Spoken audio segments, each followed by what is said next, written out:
This is Isabel Better with Music Mastery, and today I will be showing you guys what I use for a quick and effective warm-up before I go and perform, or just go into a rehearsal, or just to practice more. So first thing I begin with is just kind of just some nice loose buzzing. Think if you don't play the tuba, along with French horn, just kind of, that's kind of what they do. But I always start with that just to get loosened up. And sometimes I even stretch beforehand, because you never know, maybe you've had a hard day, and it's nice to be just like calm before you start anything. And so I do a little, and then I always start with my mouthpiece. And you can buzz in your mouthpiece as long as you want, but if you're trying to go for a quick, I just do about 5 sirens is what I call them. So you get your mouthpiece and you go.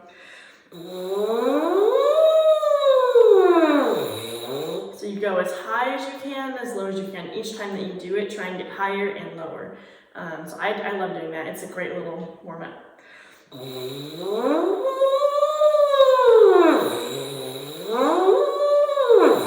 Just, it's kind of a fun little challenge if you want to try and break your previous record. And then after that, after I feel warmed up and my mouthpiece doesn't feel cold anymore, I stick it into the horn and I get into my playing position, so whether that's on the knee for you or off the knee.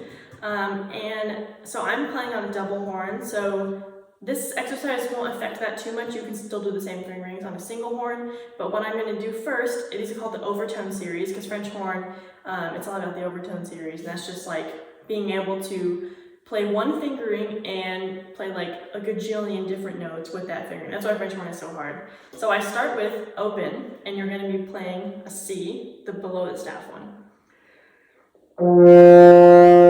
And then from that C, you're going to do, I don't know how many it is, but just until you feel maybe 4 notes or 5 notes, and each time you can add more if you want. So we're going to start with just the open, so I'm not pushing any vowels down. So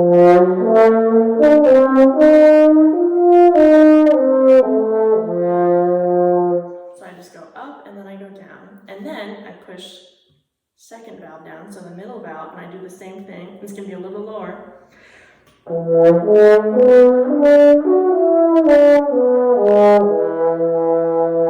And then first valve.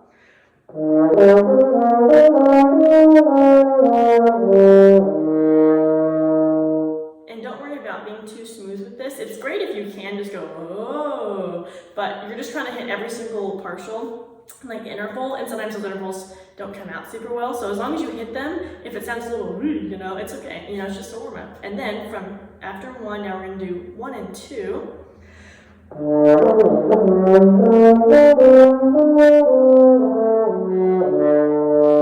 And then 2 and 3.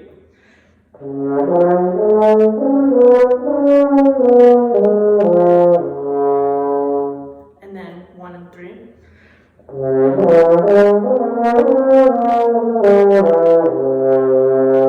then 1, 2, and 3.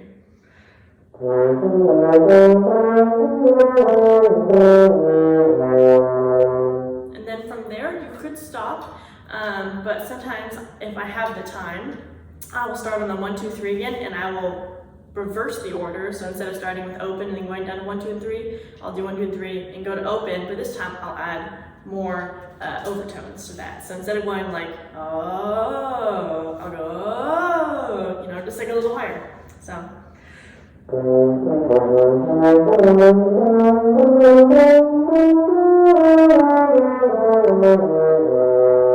And then 1 and 3.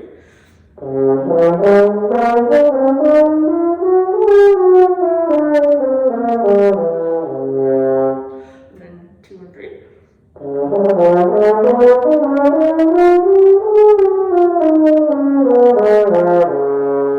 One and 2.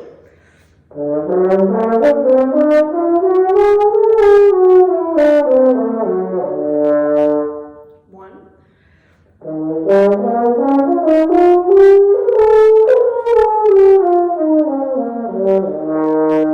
2.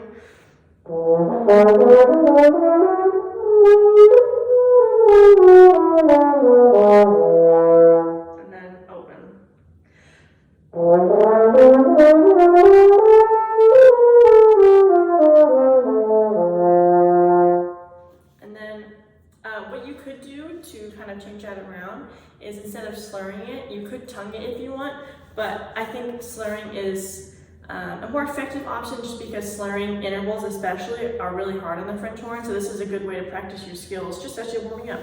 And then what I have been doing after that, just to work on something a little higher, because that did get high, but most of it was pretty low, is I will, and this also helps work on trills. Even if you don't have trills in the music that you're currently playing, I think it's always a nice skill to have, because being able to like move your lips to really small intervals at a high speed, and even if you can't do it at a high speed, just at any speed, is really helpful for all playing on the horn, because it's just like, because of the overtones and how like difficult it is to get like be accurate, and doing this trill exercise can help with that, I found. So I will start, and I'm not using trigger for any of this either, so I'm going to start on G in the staff, and I'm just going to be doing open for both of these. So what you're going to do is you're going to start on that G, and then you're just going to slightly move your lips, so tense a little bit in the corners, and just think of going a little higher, and you go to the G, and then it'll go to the next little partial up, and then down, and try and like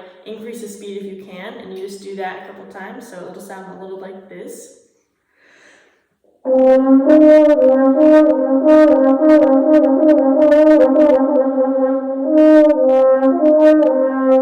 then on that I add, on that second note that we went to, I go higher, so it'll sound like this, and this is still all open.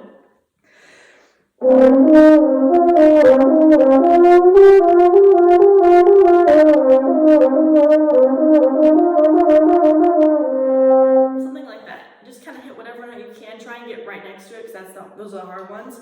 But yeah, and you just do that, and try not to take a breath, and just go as long as you can, just like up and then down and up and down, and like try and increase the speed.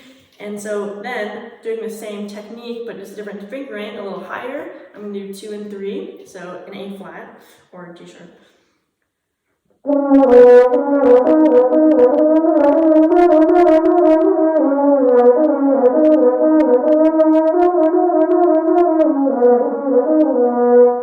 And you can do kind of whatever pattern you want, but just the general idea. And then now 1 and 2. And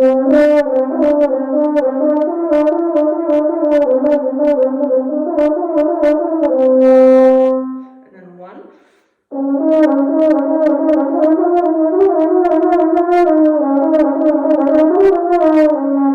then 2.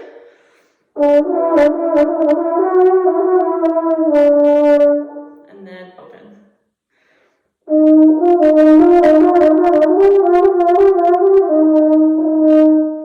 And go as long as you can. I'm just condensing it a bit for time's sake. But yeah, that is it. I hope that this video was really helpful to you. If you're enjoying these videos, tell you and your friends that play music to check out MusicMastery.band for more information. And yeah, I hope that this was helpful in some way to you, and you get some good use out of this information.